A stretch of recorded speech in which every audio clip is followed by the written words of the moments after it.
My name is Kirk Hines, and I'm a registered horticultural therapist at A.G. Rhodes Health and Rehab.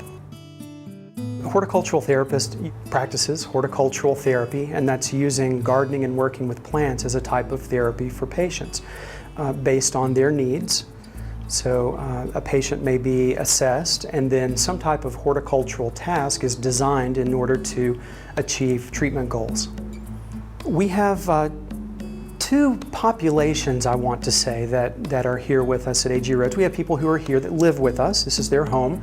We also have people who come in for rehabilitation.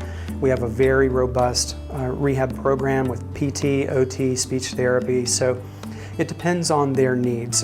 Many of our residents will work together to increase their activity level, increase socialization, to have them practice leisure skills that they may have enjoyed their entire life. Some have never gardened before but are now discovering that it's something that they like to do. This decreases feelings of isolation, decreases depression, all of those things. With our rehab patients, we'll work on standing, range of motion, fine and gross motor skills, memory, expression and speech, lots of different things like that. The greenhouse that we're in is set up to achieve treatment goals. So if you notice the smooth surface for wheelchair navigation, it's a wonderful exercise for someone with a walker or in a wheelchair to go through a space and have safety awareness, to practice navigating and negotiating space. It works on their balance, all types of things like that. The greenhouse at A.G. Rhodes provides the setting for Kirk's work with patients. They not only learn about plants, but working with the plants helps improve their memory. Some of these are very unusual. Yeah, like that little cookie on that. Yeah. All right? Yeah. Who can tell me what this one is? It's a tropical pitcher plant, right? It's also called Nepenthes. And this little vine, Nepenthes. Nepenthes. Starts with an N. It's a mouthful. So what's unique about this plant? We've seen it in the greenhouse before. Look like a Water pitcher. Okay, it looks like water pitchers that actually do hold water. And what else do they do? insects. They catch insects, so they're carnivorous. That's right. This is a begonia, and it grows as a vine. It's sort of a trailing begonia. Wide leaves, beautiful color, lots of flowers. Now, what's nice about this, other than its color and its flowers, is that it has an interesting texture. So it's one of those plants that addresses a lot of your senses. And when you're reaching out, you can touch it. This one almost has a little bit of a sandpaper feel. So it's a little different. Kirk's passion for plants and people combine in his work. Here's how it all began. I started out in horticulture because I loved working with bonsai. As a kid, I worked growing vegetables and herbs and things like that with my grandparents. But bonsai, I think, is what got me into horticulture. But then I was able to blend my interest in psychology with horticulture. I was exposed to the field of horticultural therapy in college. And two of my professors were horticultural therapists.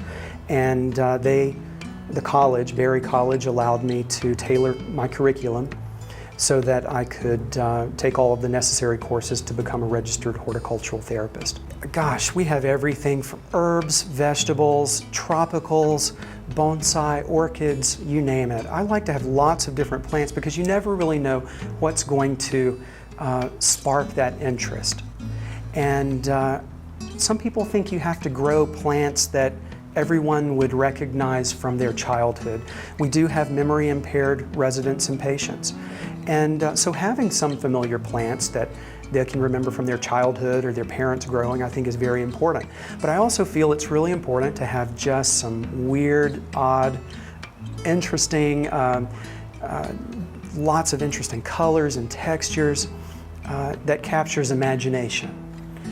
As you look around, you'll see plants that are fuzzy, some are bright, some are subdued, some even have some thorns. But I think just having a variety helps. We grow a lot of things that we can propagate from cuttings. I grow a lot of things that are easy for residents to handle.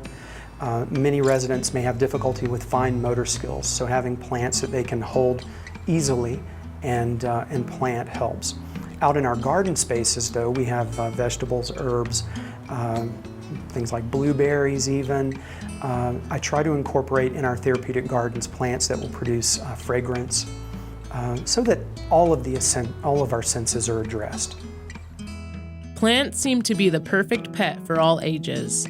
A plant is living, but it doesn't require the same responsibility as other pets.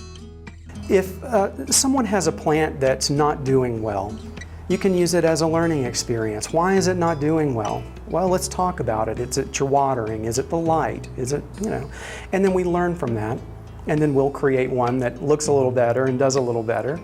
But it's all part of the learning experience. Nice thing also about plants is that they're not dogs or cats. If your plant doesn't make it, I'm heartbroken often if one of my longtime plants doesn't make it for whatever reason.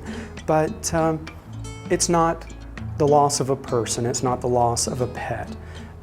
We just replace it, talk about it, grow something else. Green. For some, it's just another color, but for horticultural therapy, it's much more. This is our limelight philodendron, right? Limelight philodendron, and wonderful house plant.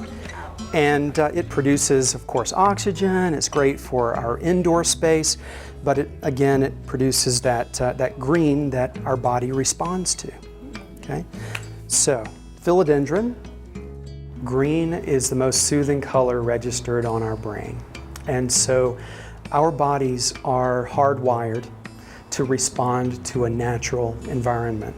So going out into a garden space helps us to relax, recover from stress, recover from anxiety. It gives our bodies and our brains what some researchers have called a sense of being away. So you take a little mini vacation from a lot of the stressors that are impacting us. Phones, cars, leaf blowers, all of those things impact our senses. When we're working in office spaces, it's stressful. So going out into a natural space, whether it's a greenhouse or a garden space, it improves our health and well-being. So you can passively enjoy it, going out into a garden space, viewing a garden space, or you can actively engage with the plants and benefit from that as well. But that's why it works as a therapy. It's the oldest prescribed therapy. It's been around for thousands of years. So it was recognized even then. We're talking Egypt, time of the Pharaoh, even Mesopotamia, where gardens were first developed. It was recognized that it positively affects our health, not just provides sustenance. It actually, just the experience of the garden improves our health and well-being. A lot of people will cut the flowers off because they feel like the main feature of this plant is the color of the leaves. But it gives us a really interesting color. It also has a velvety sort of a look to it. You see the velvety look? Plus, plants are good for more than the individual person. They've found that being in a community garden, having a community garden decreases violence, decreases fear amongst community members. So it's amazing how it impacts our health and well-being that way. You don't have to be in a clinical environment to benefit from it. So being in our public spaces, public parks, Atlantis Beltline, all of those things help us feel better, not only as an individual, but as a community. This program is still young at AG Rhodes. I've been a horticultural therapist for quite some time, several decades. Our program here is still young, but it is growing. And with our 2 greenhouses and therapeutic gardens, spaces being added all the time, I just am excited by how dynamic this program is becoming. And I'm excited by the response of our patients and our residents. So it's good to see that happen. We've learned to design for a garden and how plants benefit health. That's it for this edition of Grow. We hope you'll grow along with us. Until next time, if you have questions or comments, please write to us at programming@AIB-TV.com. For more information about Georgia's Extension Service, please visit the website www.extension.uga.edu. To learn more about the A.G. Rhodes Health and Rehab Center, go to www.agroads.org.